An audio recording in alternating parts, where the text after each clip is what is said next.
Baik, puji Tuhan, Shalom, selamat pagi, apa kabarnya?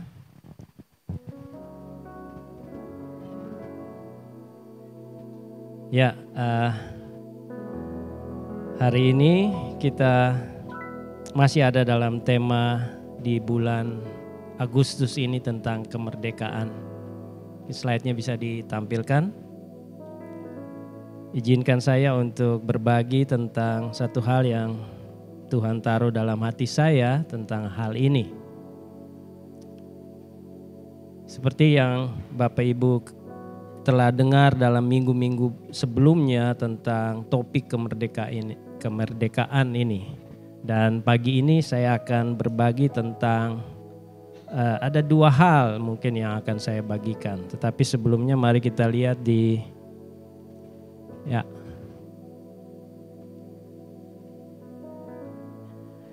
Kita lihat dari Yohanes 8 ayat 32 dan 36. Ini typo. Bisa lihat di screen atau juga di Alkitab Bapak Ibu. Kita baca dengan suara yang kedengaran. 3, 2,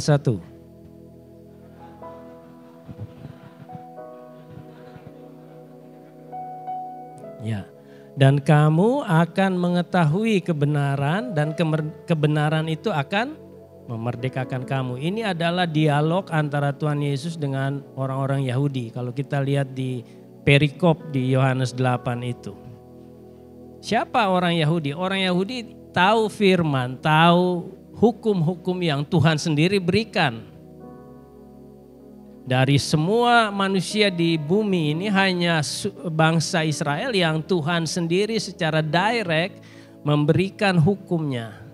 Tapi Tuhan Yesus sedang bicara dengan mereka dan Tuhan Yesus bilang kebenaran akan datang. Artinya belum ada pada mereka, padahal mereka sudah menerima hukum. Dan Tuhan Yesus bilang kebenaran itu akan memerdekakan. Tentu ini waktu orang Yahudi, orang Farisi, ahli-ahli Taurat mendengar ini sesuatu yang menghina mereka tentunya. Kalau Bapak Ibu baca di pasal-pasal setelah itu ada dialog yang tajam dan intens. Dan mereka mempersoalkan. Mereka bilang kami ini keturunan Abraham. Orang yang merdeka. Tetapi Yesus ungkapkan lebih. What is that? Yesus ungkapkan lagi hal-hal yang lebih dalam lagi dan izinkan saya untuk berbagi di beberapa menit ke depan. Lalu kita lihat lagi di ayat yang ke-36. Oke? Ada di screen, kita baca sama-sama. 3, 2, 1.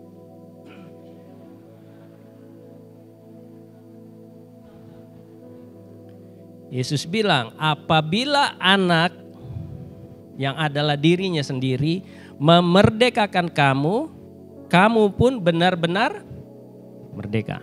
Nah, Tuhan Yesus sedang bilang dari dua ayat ini, satu kebenaran, yang kedua adalah pribadi dia, dirinya yang adalah anak manusia itu.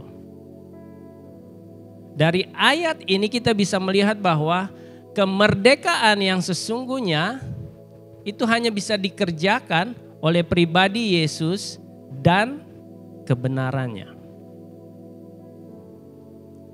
Kita bisa menarik kesimpulan itu. Betul? Bahwa yang bisa membuat saudara dan saya merdeka bukan saja dalam pikiran atau belenggu-belenggu. Ada banyak belenggu yang mengikat kita sebelum kebenaran itu datang. Yang bisa membebaskan, yang bisa memerdekakan hanya Yesus dan kebenarannya. Yesus bilang kalau di di Yohanes ayat 17 dari pasal ini, dia bilang, Yohanes 14 ayat 6, Yesus bilang, akulah jalan, kebenaran dan hidup. Nah, kata kebenaran ini sama. Kalau dalam terjemahan aslinya disebut aletheia. Sama katanya. kebenaran di ayat 32 ini. Nah, saya tidak akan lama-lama di sini karena ada hal yang saya mau bagikan.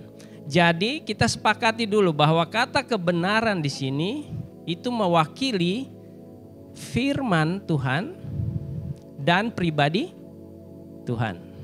Antara ayat 32 dan 36. Kebenaran. Nah, siapa Yesus bagi saudara dan saya? Ini pertanyaan. Siapa Yesus untuk saudara?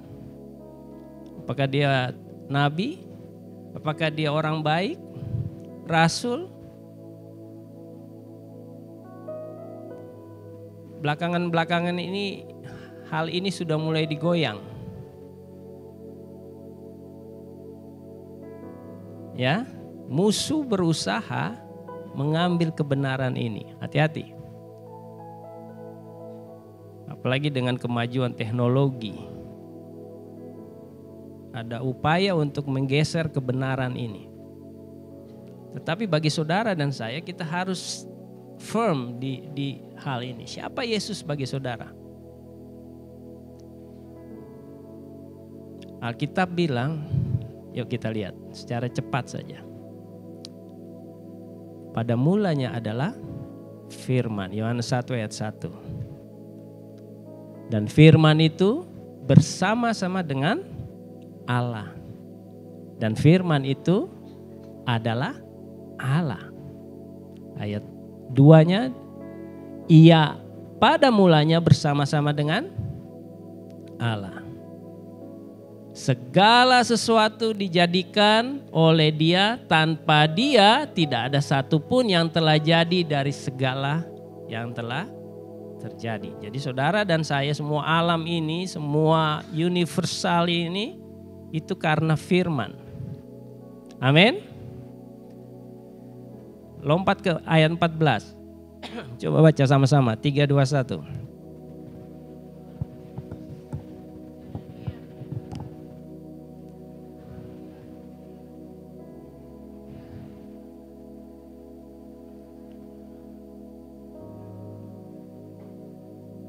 Saudara lihat, firman itu telah menjadi manusia. Siapa dia? Yesus. Yesus bilang, akulah jalan, kebenaran dan hidup. Jadi kembali ke Yohanes 8 tadi, kata kebenaran di situ, aletheia itu mewakili pribadi Yesus dan firman. Firman yang pada mulanya adalah Allah sendiri itu kemudian menciptakan segala sesuatu termasuk saudara dan saya. Dan firman itu menjadi manusia. Jadi kebenaran itu, mari kita sepakati di sini, itu bicara tentang firman dari Kejadian sampai Wahyu. Itu standing kita. Alkitab bukan berisi firman. Alkitab adalah firman. Dan Yohanes 1, firman adalah Allah sendiri. Dulu kita masih membuat deklarasi itu ya, sebelum pemberitaan firman. Lalu kebenaran itu adalah Yesus sendiri. Sehingga menjadi penting ketika saudara memahami siapa Yesus untuk saudara, untuk memahami kebenaran itu bisa memerdekakan kita. Amin. Oke. Nah, mari lihat di sini. Kebenaran yang absolut adalah firman. Katakan amin. Itu kebenaran absolut, mutlak. Sementara kebenaran kita itu relatif. Mari saya terangkan secara cepat. Firman yang saudara baca, yang tadi kita sudah bilang firman itu adalah Allah sendiri dan firman itu menjadi manusia dalam rupa Yesus. kita baca firman dari Kejadian sampai Wahyu, itu adalah kebenaran yang absolut. Tetapi kita waktu membaca, kita menafsirkan itu. Betul? Kita menerjemahkan itu. Lalu pengkhotbah akan menyampaikan itu.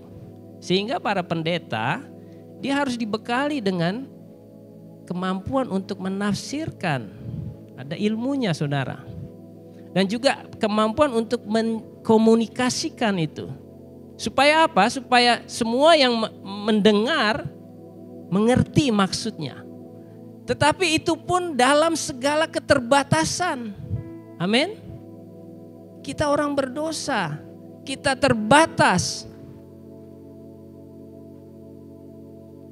Jadi yang menjadi kuncinya apa, saudara?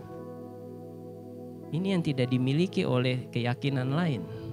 Kita perlu Roh Kudus. Siapa itu Roh Kudus? Dia adalah Allah sendiri. Amin. Ketika Yesus sebelum naik ke surga, Yesus bilang, aku akan mengirim. Nanti saudara baca di Yohanes 14, Yohanes 16. Pekerjaan Roh Kudus. Nah, kita lihat di ayat 13 ini. Ya, saudara baca saja, catat saja. Bahwa Roh Kudus akan mengajar kita, Roh Kudus akan memberi pengetahuan, pemahaman, sehingga kebenaran yang saudara baca di dalam Alkitab yang adalah absolut itu, yang mutlak itu, saudara bisa terima, saudara bisa tafsirkan dengan benar. Ini yang membuat perbedaan kita dengan religi atau keyakinan lain. Agama berjuang untuk memahami kebenaran itu. Tetapi dalam Kristus, di dalam pekerjaan karya Roh Kudus, saudara diilhamkan, saudara dibuat mengerti. Itu yang kita sebut dengan pewahyuan. Amin. Saudara bisa baca saja. Alkitab sekarang diajar bahkan di saudara sepupu kita dalam kurikulum mereka. Kristologi diajar. Semua bisa mempelajari itu. Tetapi tanpa Roh Kudus, saudara hanya terima itu sebagai informasi, bukan revelation, bukan pewahyuan. Katakan amin. Jadi kalau Tuhan Yesus bilang kebenaran itu akan memerdekakan kamu, mari kita lihat sini. Itu bicara tentang firman dan bicara tentang pribadi Yesus. Nah, ini pengantar supaya saudara punya pemahaman dulu. Nah, ada banyak belenggu. Bagaimana kemerdekaan itu bisa membebaskan kita dari belenggu. Hal yang paling mendasar adalah persoalan dosa. Katakan amin. Itu saya sudah ulang-ulang sampaikan itu. Bahwa hal yang paling dasar dan paling utama dan yang manusia tidak bisa solve ini problem. Tetapi Tuhan datang, firman itu menjadi manusia untuk menyelesaikan persoalan ini. Dan bukan itu saja, dia menjadi korban untuk tebusan perkara ini. Amin. Coba lihat Roma 6 ayat 8. Kamu telah dimerdekakan dari dosa dan menjadi hamba kebenaran.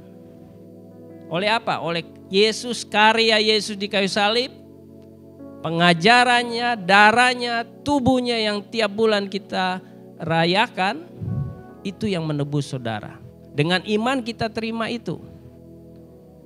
Kemudian Roma 8 ayat 2. Roh yang memberi hidup telah memerdekakan kamu dalam Kristus dan hukum dosa dan hukum maut. Tadi saya katakan agama berupaya untuk mendapatkan kemerdekaan, tetapi kekristenan kita hanya menerima. Kita percaya, kita beriman kepada Yesus. Yesus yang mengerjakan itu untuk pembebasan dari dosa. Katakan amin. Dan saya percaya kebanyakan kita sudah ada di titik ini. Dan kalaupun belum, dari mimbar ini saya sampaikan, kalau saudara tidak berjumpa dengan Yesus, saudara tidak bisa bebas dari belenggu dosa. Sekuat apapun usaha saudara, hanya Yesus yang sanggup untuk membebaskan. Amin. Amin. Nah, yang kedua, di sini saya akan agak lama di sini, saudara. Dimerdekakan dari keyakinan atau pemahaman yang tidak tepat. Saya tidak menggunakan kata salah. Karena benar salah itu kontras ya. Saya mau sampaikan di sini. Kita dimerdekakan dari keyakinan atau pemahaman yang tidak tepat. Yuk lihat ayatnya. Galatia 5, supaya kita sungguh-sungguh merdeka, Kristus telah memerdekakan kita. Karena itu berdirilah teguh dan jangan mau lagi dikenakan kuk perhambaan. Nah, ini ayat 5:4. Coba saudara kita baca semua. Ini yang penting. 3, 2, 1. Kamu lepas dari Kristus jikalau kamu mengharapkan kebenaran oleh hukum. Ini agak sensitif ini saudara. Saya mau jelaskan. Saya berdoa saya bisa menyederhanakan ini dan saudara juga menangkapnya. Kamu lepas dari Kristus jikalau kamu mengharapkan kebenaran oleh hukum Taurat. Kamu hidup di luar kasih karunia. Oke. Mari saya bawa untuk kita lihat di dalam satu kisah di Matius 5 untuk mengerti pemahaman ini. Yuk, secara cepat kita lihat. Ayat 38, Matius 5 ya. Kamu telah mendengar firman, mata ganti mata dan gigi ganti gigi. Ayat 39, tetapi aku berkata kepadamu. Lihat, Tuhan Yesus mengutip perjanjian lama, hukum Taurat, mata ganti mata, gigi ganti gigi. Terus Yesus bilang, aku berkata kepadamu, janganlah kamu melawan orang yang berbuat jahat kepadamu, melainkan siapapun yang menampar pipi kananmu, berilah juga kepadanya pipi kiri. Oh, tadi Galatia 5, ingat ya, kamu lepas dari Kristus kalau kamu ada dalam hukum Taurat. Ayat 40, dan kepada orang yang hendak mengadukan engkau karena mengingini bajumu, serahkan juga jubahmu. Yang ketiga, dan siapapun yang memaksa engkau berjalan sejauh 1 mil, berjalanlah dengan dia 2 mil, sejauh 2 mil. Yang terakhir, berilah kepada orang yang meminta kepadamu dan janganlah menolak orang yang mau meminjam daripadamu. Jadi untuk menjelaskan ayat 38 hukum Taurat itu, Tuhan membalikan itu dengan 4 kondisi. Kalau tampar pipi kanan, beri pipi kiri. Kalau orang minta baju, kasih jubah. Kalau orang suruh jalan 1 mil, jalan 2 mil. Dan kalau ada orang minta pinjam, jangan tolak. Mari kita lihat. Tuhan Yesus sedang ajar orang Yahudi ini, yang adalah tahu tentang Taurat, dia mengerti Taurat. Tapi Tuhan Yesus bilang, aku datang bukan untuk menghapuskan. Nanti lihat di Matius 5 ayat 17 itu di atasnya. Aku datang bukan menghapus hukum Taurat, tapi aku menggenapinya.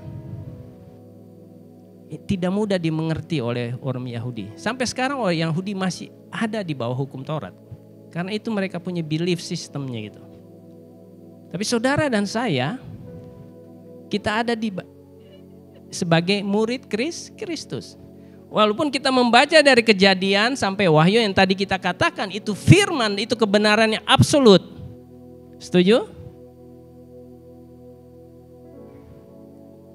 Tetapi Tuhan Yesus bilang, saya sudah menggenapi itu. 613 hukum Taurat sudah digenapi oleh Tuhan Yesus.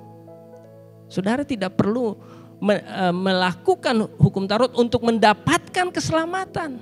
Kamu lepas dari Kristus. Kamu sudah mendapat keselamatan karena karya Yesus. Kamu terima dengan iman. Nah, ini yang saya bilang. Poin kedua, dimerdekakan dari pemahaman yang keliru. Berapa banyak kita, walaupun kita bilang, oh saya bukan Yahudi, saya tidak hidup dalam hukum Taurat, tapi secara praktek kita menjalankan ayat 34. Ayo, jangan ada dusta di antara kita. Oh, lu lihat, lu bikin begini, beta juga bikin lu seperti itu. Lu son kasih muka, beta juga son kasih muka. Gigi ganti gigi. Lu satu, B1 nah. Lu jual, beta beli. Wih, sadap. Iya keseng. Itu practically kita bikin begitu. Walaupun kita bilang, oh enggak, saya gereja, saya Kristen. Saya bukan Yahudi. Saya akan jelaskan. Saya minta satu orang. Siapa? Siapa? Buce. Where is Buce? Bruce, di mana engkau? Oh, dia di atas. Nah, saya mau kita lihat. Jadi untuk menjelaskan tentang hukum ini ada dari Keluaran 21. Nanti Bapak Ibu baca saya ayat 24 tentang mata ganti mata, gigi ganti gigi. Ya, saudara baca. Tapi Tuhan Yesus mau menjelaskan dengan 4 kondisi ini. Pertama, kalau tampar pipi kanan, kasih pipi kiri. Orang minta baju, kasih jubah. Orang suruh jalan 1 mil, jalan 2 mil. Dan jangan menolak kalau orang ada, Buce, mari. Nah, saya akan jelaskan tentang poin di ayat 39. Ini Bruce namanya, anak ganteng. Ya, oke, Bruce. Oh, kamu di sini aja, Bruce. Nah, mari saya jelaskan. Jadi firman Tuhan ini kan kalau kita baca tekstualnya, kita akan lihat seperti ini. Tuhan Yesus mau bilang, jangan lawan, jangan balas kejahatan dengan kejahatan. Walaupun hukum Taurat bilang mata ganti mata, tetapi Yesus bilang jangan lawan. Yesus tidak menghapus hukum itu, dia sudah menggenapinya dan dia ajar saudara dan saya. Jadi pilihan ada di tangan saudara. Apakah kebenaran ini memerdekakan kita? Ya. Nah, ayat 39 ini menarik. Di sini dikatakan, jangan lawan orang yang berbuat jahat kepadamu. Langsung Tuhan Yesus bilang, tapi siapa yang menampar pipi kananmu, berilah juga pipi kiri. Tekstualnya begini, kontekstualnya kita harus pahami dalam budaya orang Yahudi. Nah, ini contoh saudara, adegan ini jangan dilakukan di rumah. Dan jangan pernah ada ya. Tolong perhatikan. Jangan saudara bilang ini Pak Pendeta su ajar apa ini. Tapi saya mau menjelaskan ayat 39. Bruce, mana pipi kananmu? Nah, tenang Ibu Maya. Ibu Maya sudah lihat beta nih. Ini saya mau menjelaskan supaya saudara mengerti konteks budaya pada saat itu. Yesus juga hadir dalam budaya untuk menjelaskan tentang firman-Nya. Nah, pipi kanannya ada di sebelah sini. Kalau di Lukas juga, ini cuman Matius dengan Lukas yang mencatat ini. Lukas tidak menjelaskan sisi mana. Lukas hanya bilang kalau ditampar kasih lagi, sebaliknya gitu. Hanya Matius yang mencatat kanan kasih kiri. Ini menarik. Saya mempelajarinya. Ternyata begini saudara. Dalam budaya orang Yahudi, kalau lihat di Keluaran 21 ayat 24, itu bicara tentang tuan dengan hamba. Jadi struktur sosial masyarakat Yahudi itu ada tuan dan hamba, orang kaya miskin, orang yang kuat dan yang lemah, orang yang berkuasa dengan yang tidak berkuasa. Jadi ada struktur seperti itu ya. Mari pahami dalam konteks budaya orang Yahudi. Nah, orang tuan atau yang berkuasa, dia tidak boleh menampar dengan palmnya, apa nih? Telapak tangannya. Kalau dia melakukan ini, dia menjadi sama dengan yang ditampar. Saya pelan-pelan di sini. Sehingga kalau dia mau menampar, dia harus menggunakan sisi backhand-nya ini. Ini contoh saudara, sekali lagi ya. Ini contoh. Jadi kalau saya mau seumpama saya orang, Bu Maya udah lihat-lihat saya jadi grogi ini. Jadi kalau saya mau tampar, saya harus tampar begini.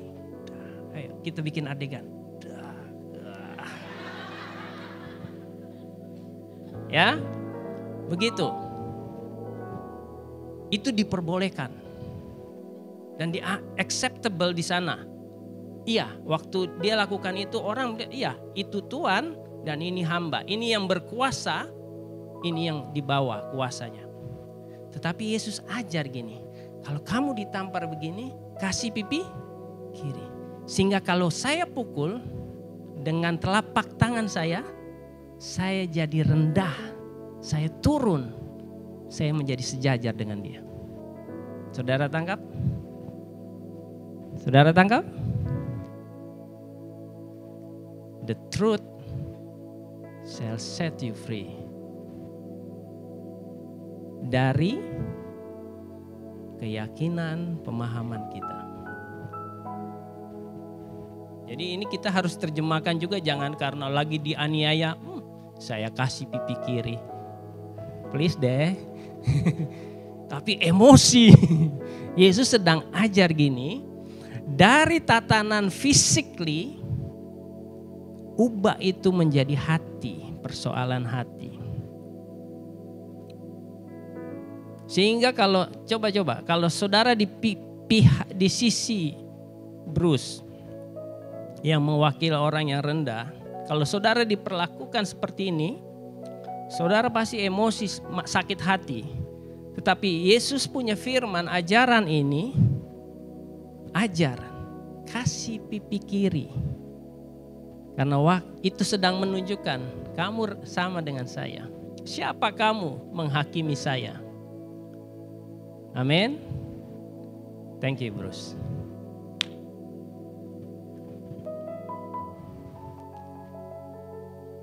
Kebenaran itu akan memerdekakan saudara.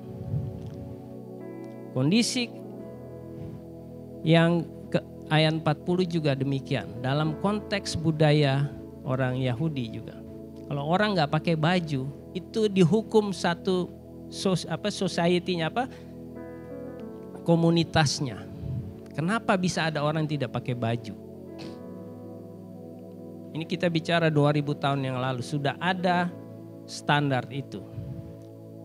Yang ketiga, kalau orang berjalan 1 mil, minta kamu berjalan 1 mil, berjalan dengan dia 2 mil. Ini bukan masalah disuruh-suruh jalan. Saya kasih tahu secara singkat. Orang Israel pada saat itu dijajah oleh bangsa Romawi. Dan semua tentara atau siapapun berhak untuk menyuruh orang Israel untuk membawa dia punya barang. Dia punya ransel atau apapun. Dan kalau itu tentara ketemu orang Yahudi, siapapun itu, dia suruh kamu bawa. Itu hukumnya. Dan orang Yahudi nggak boleh menolak. Karena itu hukum yang berlaku. Nah Yesus ajar, kalau kamu disuruh jalan 1 mil, jalan dengan dia 2 mil. Jadi waktu orang Yahudi itu bawa barang itu, setelah 1 mil itu tentara itu harus berhenti. Dan tidak boleh suruh meneruskan. Karena itu adalah hukumnya. Tentara adalah gambaran yang berkuasa. Sementara orang-orang Yahudi adalah orang yang dibawa. Tetapi Yesus ajar, jangan 1 mil, jalan 2 mil. Amin. Itu kontekstualnya.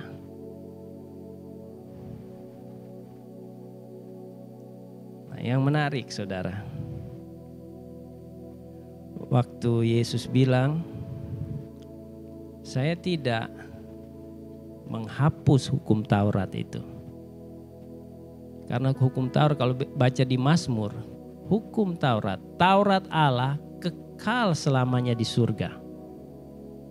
tapi aku sudah menggenapinya. Tahukah saudara, Yesus yang saudara dan saya sembah, dia yang menerima pukulan itu. Waktu dia ditangkap, dia ditampar, dia dipukul, dia dipakaikan mahkota duri. Tahukah saudara, waktu jubahnya, bajunya diminta, jubahnya, dia menyerahkan jubahnya. Jubahnya dibuang undi dan itu penggenapan dari Mazmur. Tidak akan ada jubah yang dirobek. Tahukah saudara, Yesus yang berjalan dari tempat penyiksaan pengadilan dan membawa salib sampai ke Golgota. Dan itu dia lakukan untuk saudara dan saya. Katakan amin.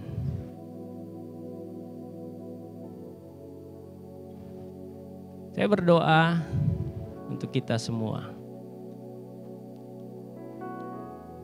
Ada banyak belenggu yang masih ada.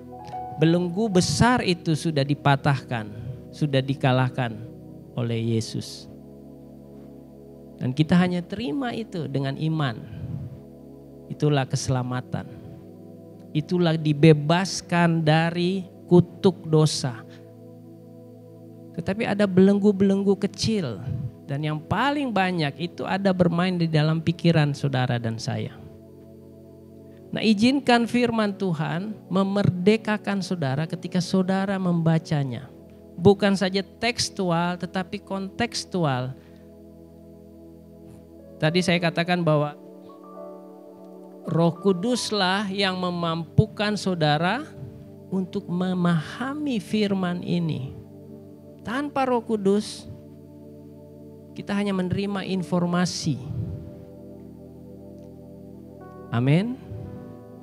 Mari izinkan kebenaran firman yang diterjemahkan, yang disampaikan, yang diajar oleh Roh Kudus memerdekakan saudara dalam segala aspek apa saja. Ada banyak belenggu, ada banyak ikatan dalam kehidupan kita. Sekalipun kita sudah dimerdekakan oleh Yesus, tapi belenggu-belenggu, pemahaman yang belum tepat itu harus terus diperbaiki. Untuk sampai kita mencapai satu pemahaman yang sempurna, sama seperti apa yang Tuhan mau. Itu berproses. Dan saya berdoa saudara dan saya yang ada di tempat ini, kita punya satu kerinduan untuk itu. Apa saja. Saya akan tutup dengan satu kisah. Ini kemarin baru terjadi.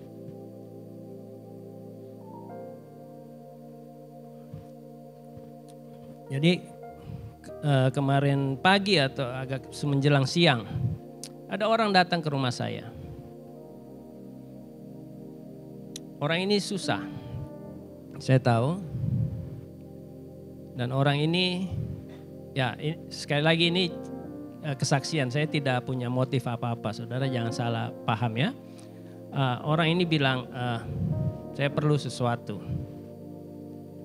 Nah, saya ini tipe orang yang cepat iba. Tapi dalam kejadian sebelumnya sering mengalami kerugian. Akhirnya itu membangun sebuah defense. Wah, jangan-jangan ya, mungkin kita pernah mengalami itu. Jadi sementara komunikasi, firman ini datang 42 ini, pop up, pak. Tuhan, saya punya opsi untuk bermain di kata-kata dan kemudian mengakhirinya dengan sebuah penolakan yang halus. Betul? Tetapi ketika firman 42 ini pop up di kepala saya, itu seperti, oh ya, ada orang datang, dia minta, gak boleh tolak. Oke. Saya bilang oke, sudah.